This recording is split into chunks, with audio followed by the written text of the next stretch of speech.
Hi friends, welcome to our channel. இன்னைக்கு நம்ம சேனல்ல மகா சிவராத்திரியை பத்தி ஒரு கதை தான் பார்க்க போறோம். பார்க்கலாங்களா? ஆரம்பம் அகங்காரத்தின் விதை.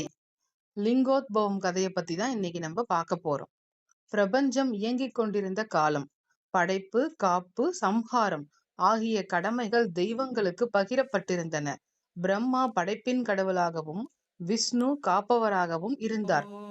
ஆனால் ஒரு நாள் இருவருக்கும் இடையில் ஒரு சந்தேகம் எழுந்தது. நாம் இருவரில் யார் உயர்ந்தவர் என்ற சந்தேகம். சந்தேகம் வாதமாக மாறியது. வாதம் அகங்காரமாக மாறியது. அந்த தருணத்தில் பிரபஞ்சமே நடுங்கியது. அப்போது திடீரென இருவருக்கும் இடையே ஒரு அளவில்லா தீ ஜோதி ஸ்தம்பம் தோன்றியது. அது சாதாரண ஒளி அல்ல, அது எல்லையற்றது. மேலும் கீழும் முடிவே தெரியவில்லை. அந்த ஜோதி சிவ தத்துவம். அப்போது ஒரு அகிலாண்ட குரல் ஒலித்தது. இந்த ஜோதியின் ஆதியும் அந்தமும் கண்டுபிடிப்பவரே உயர்ந்தவர், பெரியவர் என்று. உடனே பிரம்மாவின் பயணம் தொடங்கியது. பிரம்மா அன்னப்பறவையாக மாறி மேலே பறந்தார். பறந்தார் பறந்தார் பறந்தார். ஆனால் முடிவு தெரியவில்லை.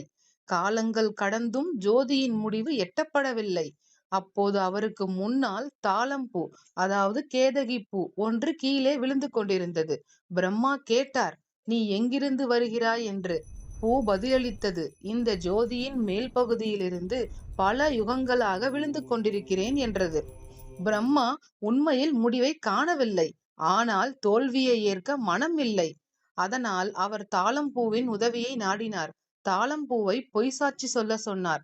நான் மேல் பகுதியை கண்டேன் என்று பொய் கூற வேண்டும் என்றார்.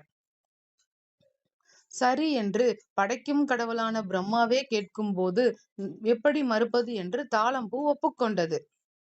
விஷ்ணுவின் பயணம்.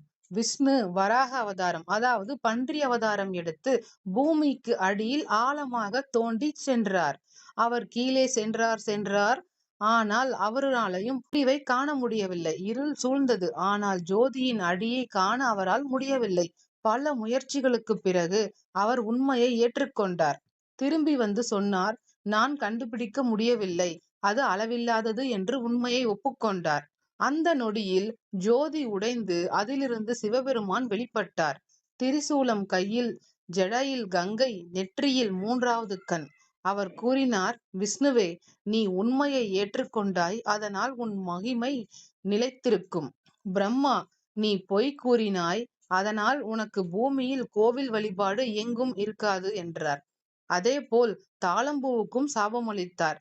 நீ என் வழிபாட்டில் நீ ஏற்கப்பட மாட்டாய் என்றார். இந்தியாவில் பிரம்மாவுக்கு மிக அரிதாகவே கோயில்கள் உள்ளன. தாளம்பூ சிவபூஜையில் இதனாலேயே பயன்படுத்தப்படுவதில்லை. இது அந்த சம்பவத்தின் நினைவு சின்னமாக இருக்கிறது. புராணங்களின்படி இந்த லிங்கோத்பவம் மகா சிவராத்திரி இரவில் நிகழ்ந்ததாக நம்பப்படுகிறது. அதனால் அந்த இரவு சிவலிங்கத்திற்கு அபிஷேகம், முழு இரவு ஜாகரணம் செய்யப்படுகிறது. கதையின் தத்துவம். பரம்பொருள் அளவிட முடியாதவர். அகங்காரம் வீழ்ச்சியை தரும், உண்மை உயர்வை தரும். கடவுளின் மகிமை அறிவால் அறிய முடியாது என்பதை இந்த கதையின் மூலம் நாம் அறிந்து கொள்கிறோம்.